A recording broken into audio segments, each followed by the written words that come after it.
Madame la Présidente, chers collègues, nous rejoignons la vice-présidente sur ce point. Nous voudrions rappeler à l'occasion de cette délibération que l'apprentissage est une vraie voie à développer, mais uniquement si l'on y met les moyens. En effet, chaque élève est différent, chacun de nous est différent. Certains apprennent d'abord les leçons, la théorie, puis mettent en application dans des exercices, puis dans leur travail.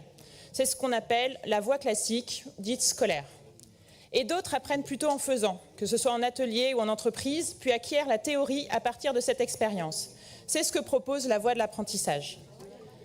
Parce qu'elle propose une autre façon d'apprendre, la voie de l'apprentissage a bien toute sa place aux côtés de la voie scolaire. Mais pour que cela fonctionne, l'apprentissage a besoin de vrais moyens.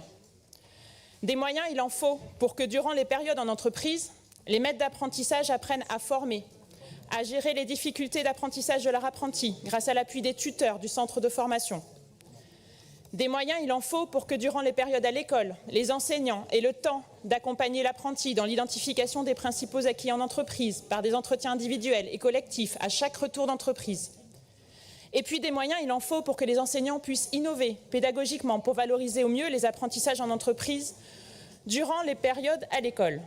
Comme l'a dit Madame Desroses, ces moyens, le gouvernement les enlève.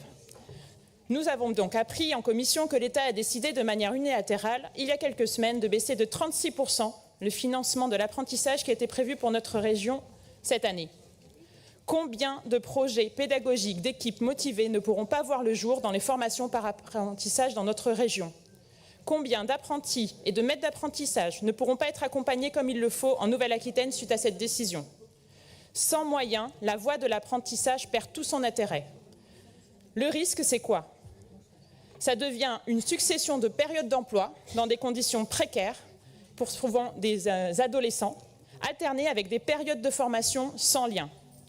Alors même que le chômage des jeunes augmente à nouveau ces derniers mois, cette décision est totalement absurde. Pour les apprentis, les futurs apprentis, les entreprises qui souhaitent contribuer à la formation des jeunes, nous demandons que cette décision soit annulée et nous voterons pour cette feuille de route apprentissage avec le budget tel qu'il est annoté.